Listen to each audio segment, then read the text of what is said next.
Good morning.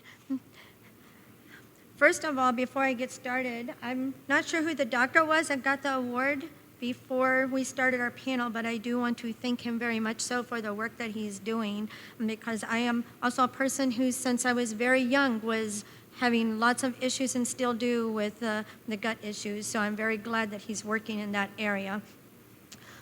I usually struggle very hard giving a presentation, and this is the first time that I've given this presentation, so my words might get a little stumbly, and they're not as clear as when I'm in my scripts with a phrase. And may I interrupt? I'm sorry. Yes. Can we move this down a little closer Yes, to your mouth? because I don't like it in my eye space. Okay, where would you like it? That's good. Is that good? Yes.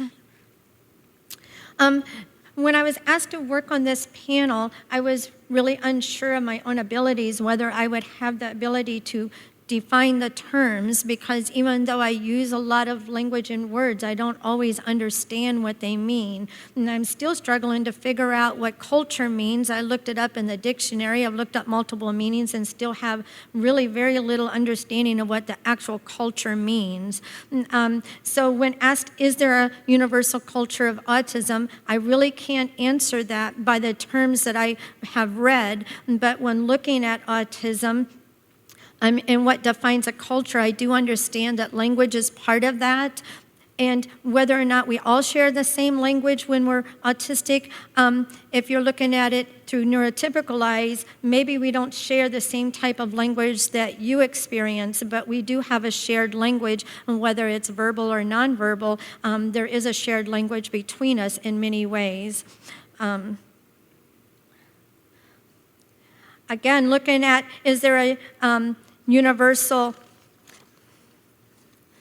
language for autism that is understood by all? I did share that even with our silence, sometimes in the same room, we're still communicating in ways that others don't understand.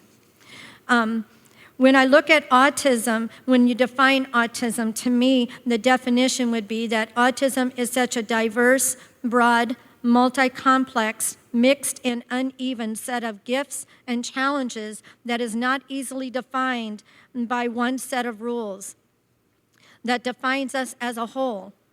Although we do share core issues that vary in degrees from one person to another, we are still more different than we are alike, yet we still define ourselves as a culture because of those core things that we do seems to unite us. And when you look at the language, oftentimes the neurotypicals have gave us the words that they use to define some of the things that we share, but actually there's almost an unusual kind of language that we have that often doesn't come in words to describe what's going on inside of us. And so if we were to take that language and create it ourselves, I don't think it would look anything like what the neurotypicals describe, such as the sensory processing. That's a word that we might echo back to you because that's the word that you understand it to be. But for me, I wouldn't even have a verbal words to describe what goes on for sensory processing and the issues I deal with. I also wanted to speak on generational gaps because as most of us sitting on this panel are considered, would be considered the older population with autism. And some of the very big differences is that we did not live under a disability model, nor diagnosed with a functional modality of treatment when we were growing up. Societal views and parental views were prominently negative towards our culture and our individualism as we developed. And we had, because we didn't grow up under that disability model, we did have an ability to increase self-adapting skills, which left us more, but because we also didn't grow under the disability model, we grew up with more emotional traumas and comorbid mental health issues. Today's population with autism, the very differences are that they live under the medical, social, and disability model. That means you all have a term, you have a name for what it is that your children are dealing with and coping with. And you have a lot more information and media sources to be able to access compared to our generation. At times, it can create a greater barrier overall because of the fact that sometimes living under that model creates a bigger disability and sort of catering to that disability. Sometimes we tend to overdo and overcompensate for our individuals of autism, not allowing them to have the processes to learn as our generation did. It also decreases their abilities to self-adapt, which interferes with overall self-care and life learning. So when will we get it right? When we can fully understand outcomes and impacts from both generations and how to bridge those gaps so that your individual of autism isn't growing up with comorbid mental health issues and low self-esteem and lack of dignity in themselves, but that they can have more self-esteem as well as being able to have the terms and the words and the knowledge that goes along with their disability so that they're less disabled as adults in the sense of disability term. When we can individualize autism and not force all with autism into a mold. When we can stop overcompensating and rationalizing and or bargaining for individuals with autism.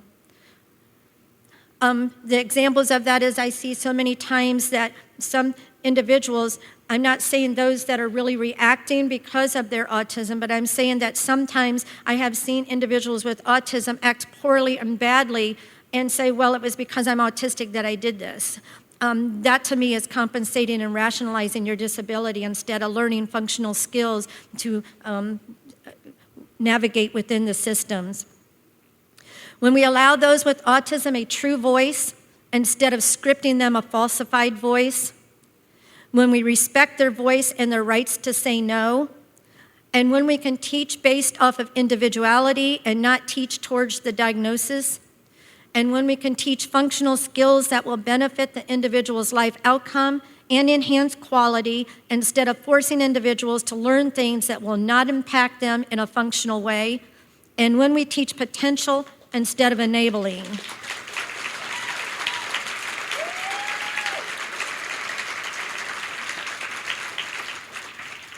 The other topic I wanted to talk about is something that's very strong with me, but I've also become aware that many other individuals with autism may have similar issues, and it's why do some with autism feel as if they're not real people? Some can be explained as it being developmental, lacking that self-awareness. Some of us see ourselves as fragmented parts and not as a complete whole individual yet. Some of us do not feel very grounded in life due to our sensory issues, so we tend to feel more floaty or as in a daydream state. Some of us feel as if we view the world outside of our bodies looking in.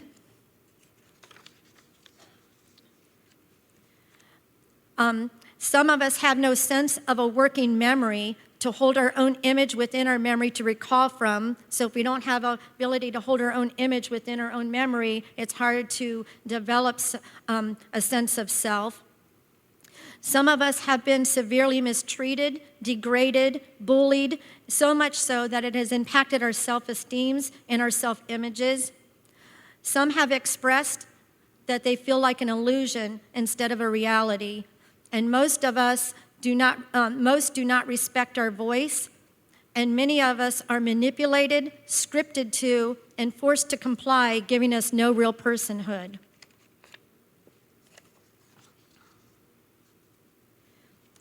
When it comes to the terms of cure and recovery, again, we have to look at what autism is and what it is not.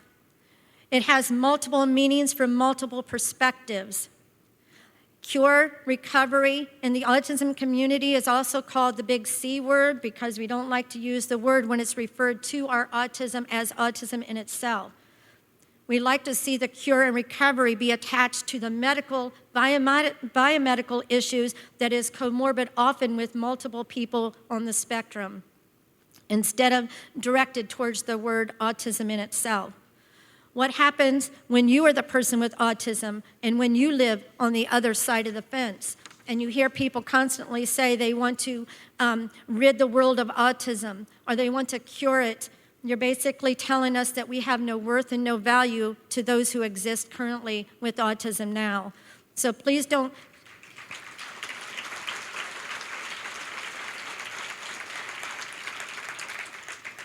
So I'm asking as a person with autism to please don't attach the cure word to autism, but attach it to the biomedical needs and the health issues that are related to many of us with autism. My last slide is, do we respect where each is at in this journey? Do we try to expand our mindsets versus a right-wrong view? And how can we join each other on the fence with balanced perspectives, similar goals, and purposes in regards to autism? Thank you.